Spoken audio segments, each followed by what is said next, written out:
Once upon a time, there were two children living in a house with their mummy and daddy. Their names were Peter and Jane. And then John? No, it wasn't John, it was Jane, it was a girl. Oh, it was Jane. What's the other one called? The other one's called Peter. Peter? Peter? Yes, Peter. It's like Narnia. It's not like a Peter. Oh, there's a boy called Peter in Narnia, is there? A big boy, really big. Is he? Big? Yeah. Yes. How big is he? I don't know. Is he very big? No, not very big.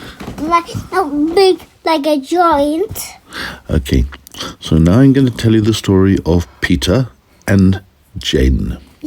Jane. Jane's the girl. Well, One day, they decided to play hide and seek in their very large house. why? So, first of all, it was Jane's turn to hide. So Peter stood in the corner facing the wall and counted to 10, while Jane ran off to hide. He counted to 10 like this: 1, 2, 3, 4, 5, 6, 7, 8, 9, 10. While he was counting, Jane was very busy hiding. Jane went into her mummy's bedroom and hid behind the curtain. She thought, I'm sure Peter won't think of coming in mummy's bedroom, and even if he does, he probably won't look behind the curtain.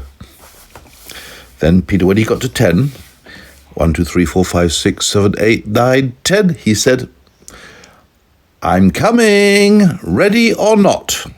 And off he went to look for Jane. He looked in all the rooms, one after the other, until finally he came to the mummy's bedroom. He went in, and he could hear something moving, but he wasn't sure where it was. He said, Are you there, Jane? And then there was a little giggling noise from behind the curtain. He ran over to the curtain and swooshed it open, and there was Jane hiding in the folds of the curtain.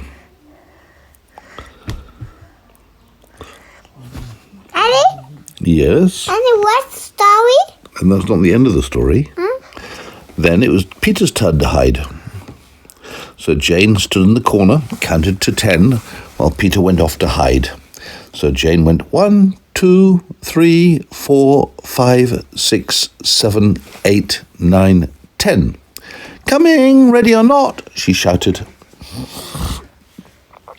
Peter had decided to hide under his bed. He crawled under his bed and was very quiet.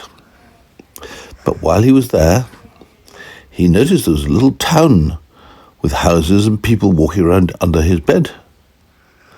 He looked through a hole in the bottom of his floor, and he could see that he was on top of a mountain, and down a long way away, there were lots of nice villages with cars and policemen and things. He never really did go to there, but he was hiding under the bed, thinking about it, looking at this village, when his sister came, and she looked everywhere for Peter.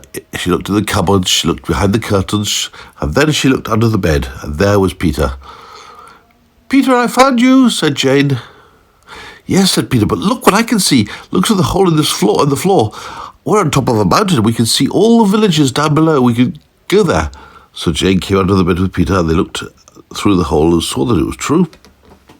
Well, it didn't take long for them to decide to go down the hole and go out, see where it went. Toy cars? There were toy cars there too, on the roads. And the people, the boys were taking the trays. Well, maybe. So, they said goodbye. That's the last we heard of them. We didn't hear from them anymore. Well, we did actually. That's not true. Peter and Jane did come back. They had a long time in the village, enjoying themselves, talking to people, going to the shops. There was a Jack. No, there was no Jack in the town. And Peter? Peter and Jane. Peter? Yes, they had a long time enjoying themselves. And after 4 or 5 days, they came back. But when they got back, it was the same day as they left. Can you believe it? Yes. It was like another world. And then they came back and told their mummy, and their mummy didn't really believe them. But it's true. The end. Let's say so again. Okay.